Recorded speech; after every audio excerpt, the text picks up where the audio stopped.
Salut, c'est Thomas Rozek. C'est devenu presque une évidence que d'entendre dire un peu partout que notre modèle démocratique est en panne, à l'arrêt, que les rouages de la grande machine administrative et politique qu'est la Ve République se sont grippés. Pourtant, force est de constater que malgré tout, les institutions continuent de fonctionner à peu près comme elles l'ont toujours fait. Pire, la nouvelle génération d'élus, arrivée massivement aux affaires lors des dernières législatives, affichant avec assurance une volonté de transformer en profondeur les usages et les systèmes en vigueur, a bel et bien l'air d'avoir été avalée, digérée par la machine, convertie de force aux vieilles pratiques qu'ils dénonçaient hier. Ces députés marcheurs, dont on nous rapporte de plus en plus souvent le malaise généralisé, comment est-ce qu'ils se sont retrouvés dans cette situation ? Et pourquoi le nouveau monde, comme on nous le présentait, n'a-t-il pas réussi à changer l'ancien ? Ce sera notre épisode du jour. Bienvenue dans Programme B.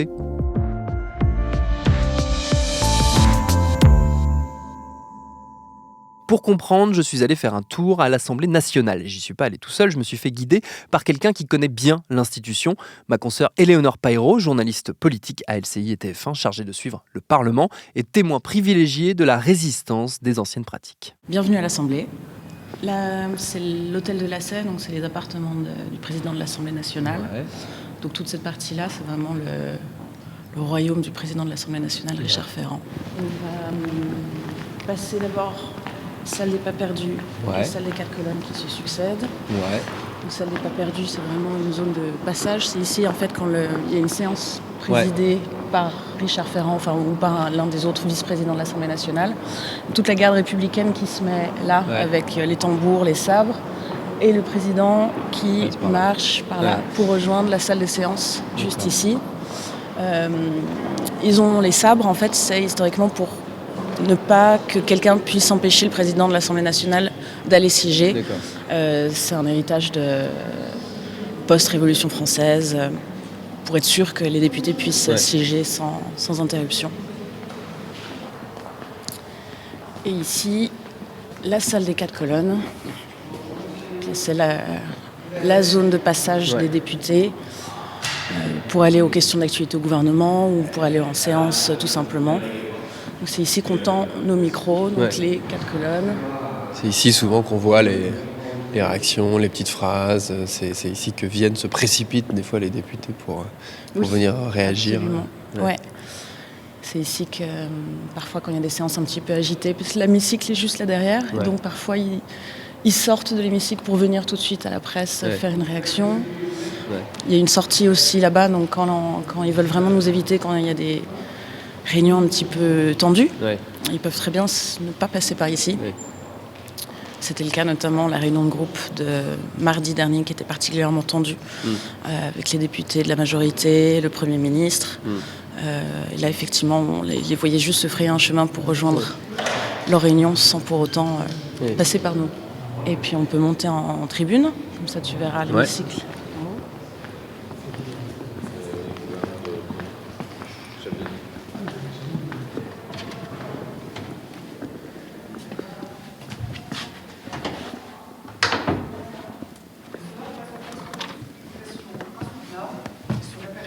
Forcément sur les patients et la qualité des soins. À ce manque de moyens s'ajoute un manque de considération de la part de leur direction. Les personnels assistent au quotidien à des prises de décision qui vont à l'encontre du bon sens, de la logique managériale et malheureusement du bien-être des patients. En fait, c'est une période un peu particulière en ce moment parce qu'il y a le texte réforme des retraites qui va arriver en hémicycle le 17 février. Et là, on est un petit peu dans une période molle pour l'Assemblée où il y a ce grand texte qui va arriver, qui passe en commission spéciale avec ces 22 000 amendements qu'il faut examiner avant qu'il arrive véritablement dans l'hémicycle. Et entre-temps, il y a toute une période avec ce qu'on appelle les niches. Donc en fait, chaque groupe va proposer des petits projets de loi que chacun va défendre ensuite dans l'hémicycle. Là, ce matin, c'est la santé, visiblement, parce qu'Agnès Buzyn, la ministre de la Santé, est là. Je ne sais pas sur quel sujet. C'est à chaque fois des sujets très, très spécifiques, très pointus. Mais c'est dans un cadre comme ça que s'est déroulé le vote récemment sur le congé parental pour les parents qui ont perdu leur enfant. C'était une petite loi noyée parmi une masse de petites propositions de loi de groupe. Il y avait très peu de députés dans l'hémicycle. Et c'est donc passé un petit peu comme ça sous les radars, parce qu'il y avait peu de monde, parce que il y avait plein de choses, plein de textes avant, plein de textes après, que Muriel Pénicaud était appelée à être sur le banc des ministres pour donner l'avis du gouvernement sur ce projet de loi. Et personne n'a vraiment été attentif sur les risques, les contenus et surtout les conséquences que ça pouvait avoir dans la foulée.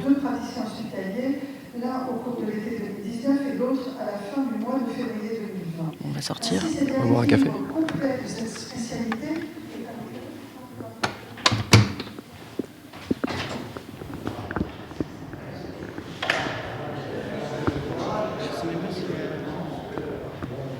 Allons nous mettre dans le jardin.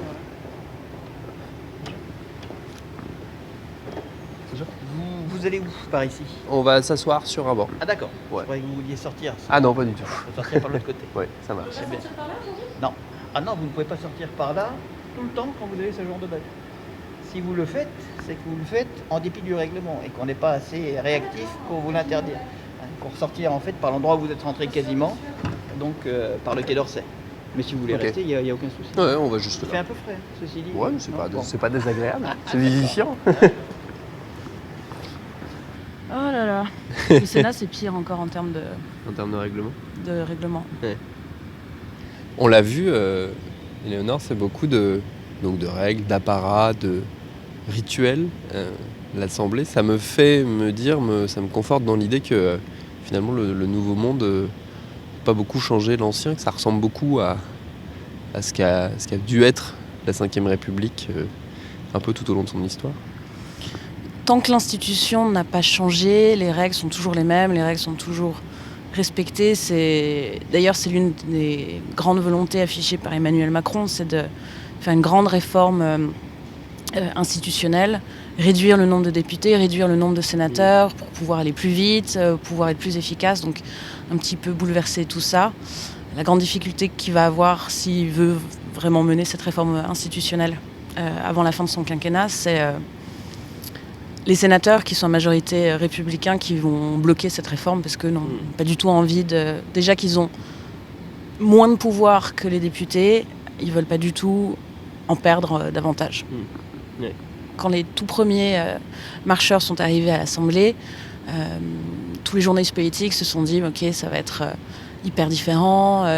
Tout d'un coup, la moyenne d'âge a baissé d'un coup parce que les députés sont très très jeunes. Il y a beaucoup de personnes qui viennent de la société civile, qui ont été élus dans une espèce de vague Macron juste après la présidentielle, des gens qui n'avaient jamais fait de politique avant, des gens qui avaient fait un peu de politique mais sous forme d'engagement dans le milieu associatif par exemple, mais qui n'étaient pas des politicards.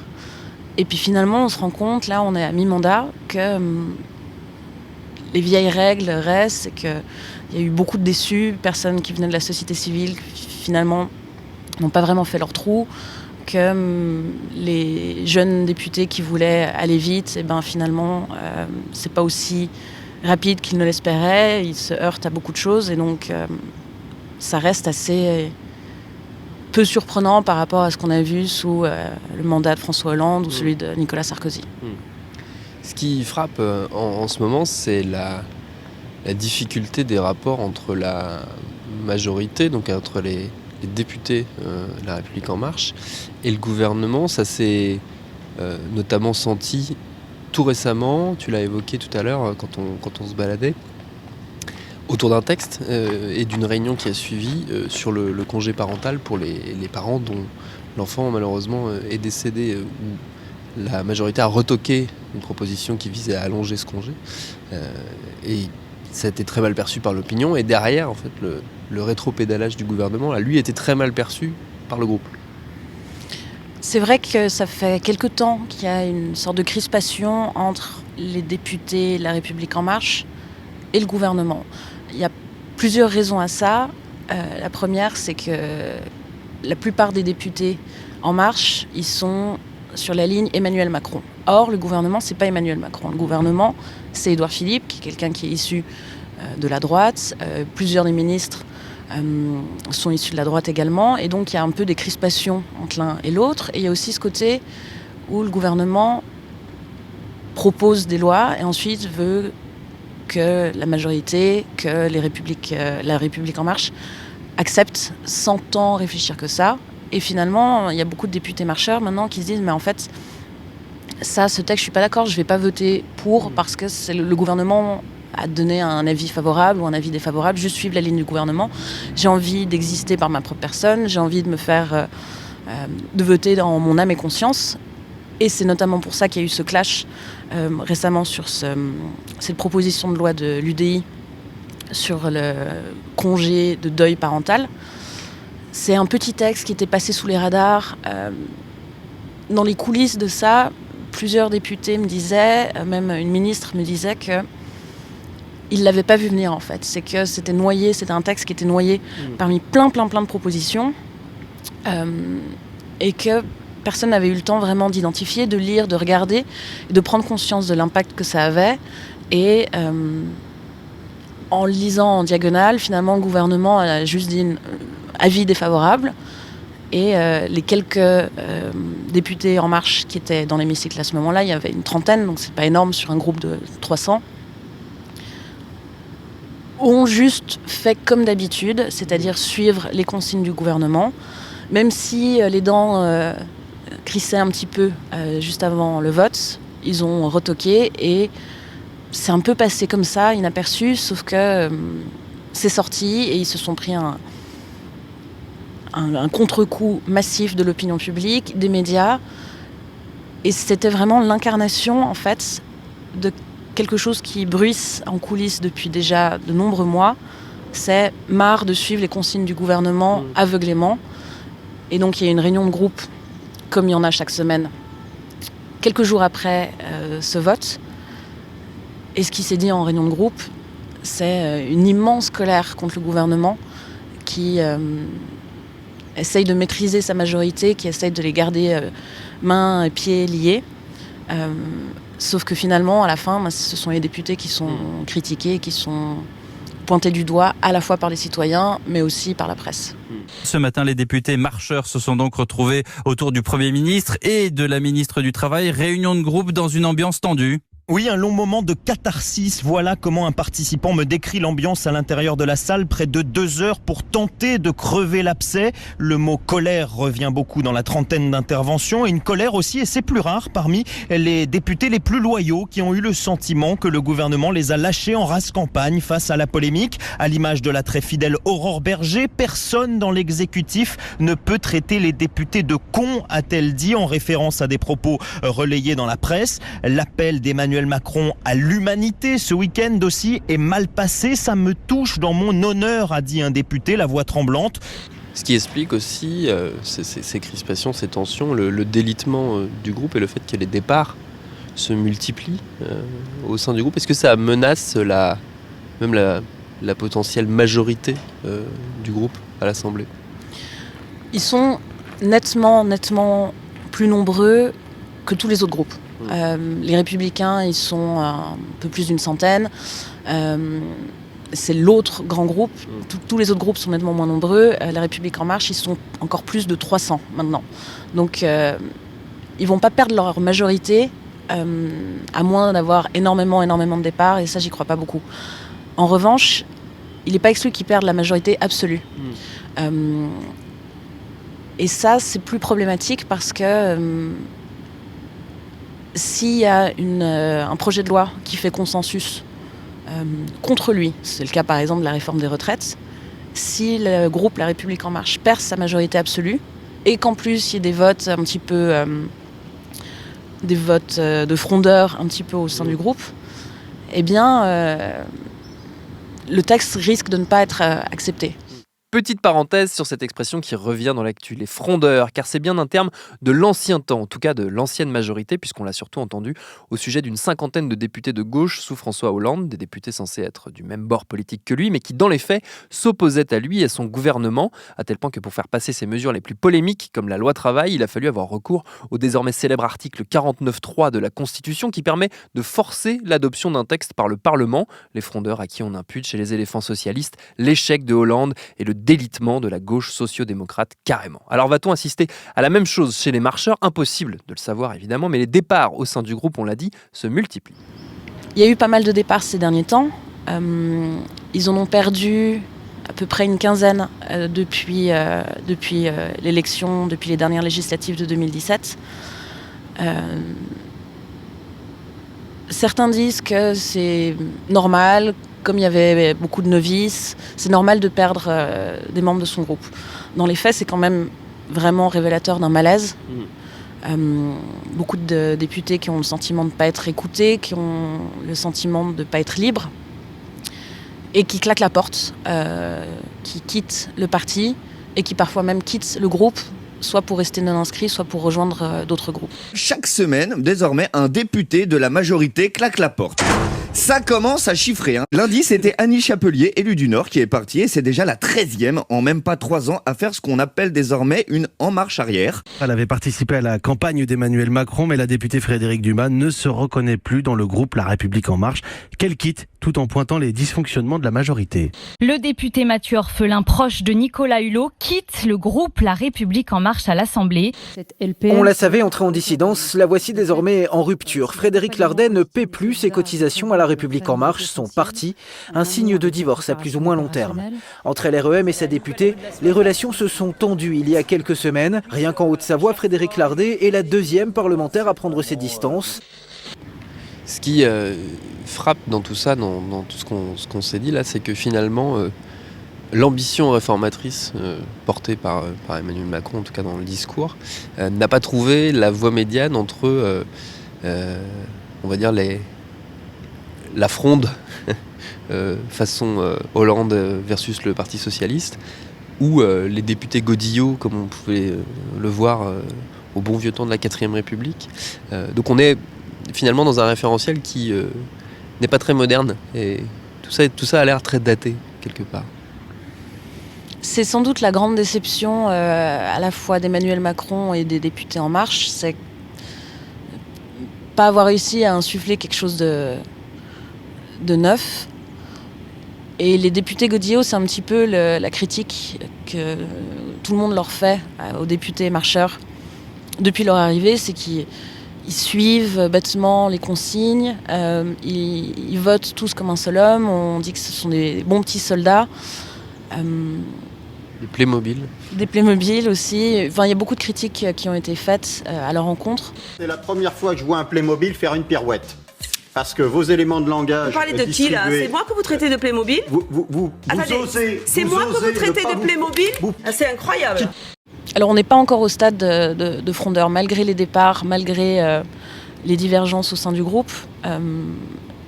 Pour le moment, il n'y a pas vraiment de frondeur. On parle souvent de la fameuse aile gauche de La République En Marche, qui est assez sonore parce qu'elle s'exprime, parce qu'elle n'hésite pas à dire quand elle n'est pas d'accord, elle n'hésite pas à voter contre là où tout le monde a voté pour.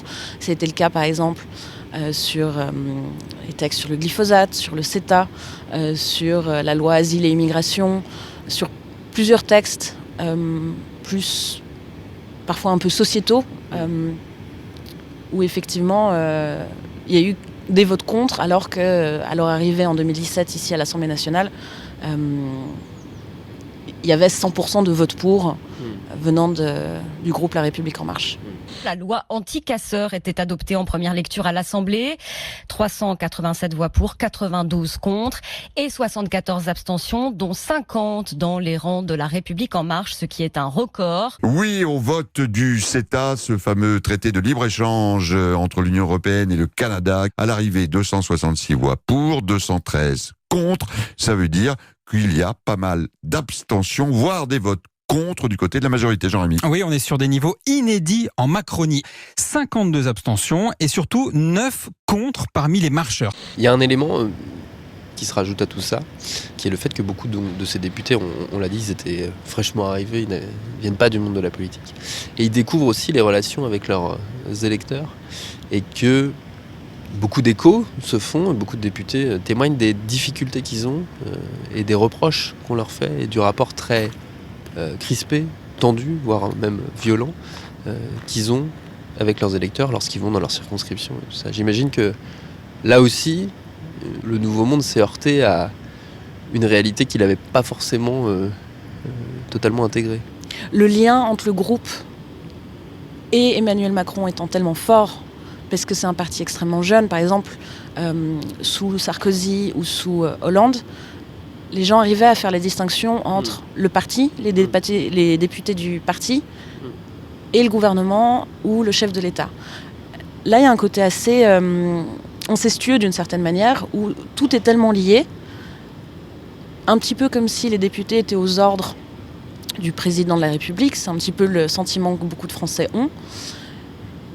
Et comme c'est difficile de s'en prendre directement à la figure du chef de l'État parce qu'il est loin, il est isolé, il est protégé, eh bien, la manière de le critiquer lui, de montrer sa colère, c'est en passant par les députés. Et donc, là, il y avait une période de janvier, il y avait toute la cérémonie des vœux. Chaque député présente ses vœux à ses électeurs de sa circonscription. Il y a beaucoup de vœux qui ont dû être annulés au dernier moment ou qui ont été interrompus par des gens, par des mécontents. C'est quelque chose d'assez rare. Ça n'arrivait pas trop dans les précédentes mandatures.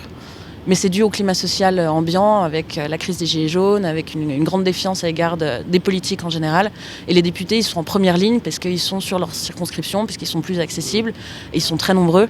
Et donc les chiffres sont assez hallucinants. On avait compté, notamment pendant le vote du CETA, le nombre de permanences qui avaient été attaquées par des agriculteurs, et c'était un nombre effarant. Mais c'est aussi, évidemment, le climat social joue, mais c'est aussi sans doute le résultat de ce que tu pointais, c'est-à-dire ce brouillage des frontières entre les différents pouvoirs, pour le coup, qui là sont normalement séparés dans nos institutions à la Ve République, entre l'exécutif, le législatif, le judiciaire, où là, l'exécutif, législatif, tout ça est brouillé. Finalement, c'est peut-être le pas en avant ou en arrière, ça dépend du point de vue, qui a été franchi. Le vrai changement, il est peut-être là. Absolument, et c'est vraiment, je pense, la source des tensions qu'il y a en ce moment entre le groupe La République En Marche et l'exécutif. C'est qu'ils étaient tellement liés, tellement les députés au service de l'exécutif pour faire passer les réformes, les lois. Et là, maintenant, justement, les députés veulent travailler, veulent exister par eux-mêmes. Et c'est pour ça qu'il y en a beaucoup qui quittent le groupe. C'est pour ça qu'il y a de plus en plus de votes contraires aux consignes du gouvernement. Et c'est pour ça qu'il y a des tensions. C'est pour ça que ce vote sur le congé de deuil parental a été aussi mal vécu par les marcheurs. C'est que justement, maintenant, ils ont envie d'être un peu libres. Ils ont envie d'être indépendants du gouvernement. Et c'est vraiment ce sur quoi cette majorité, et par là j'inclus à la fois le gouvernement, Emmanuel Macron, et les députés doivent travailler, c'est peut-être faire une distinction, faire une déclaration d'indépendance entre l'un et l'autre, à la fois peut-être pour expliquer aux Français que, bah oui, mais sur ce texte, moi j'ai voté contre, moi j'ai voté pour sur ça, oui j'entends, montrer que ce n'est pas une armée, ils ne sont pas les soldats du président de la République.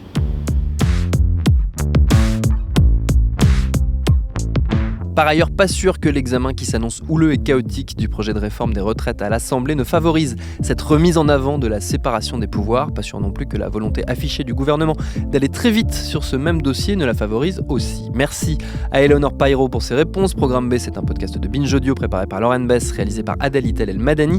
Abonnez-vous sur votre appli de podcast préféré pour ne manquer aucun de nos épisodes, Facebook et Twitter pour nous parler, et à demain pour un nouvel épisode.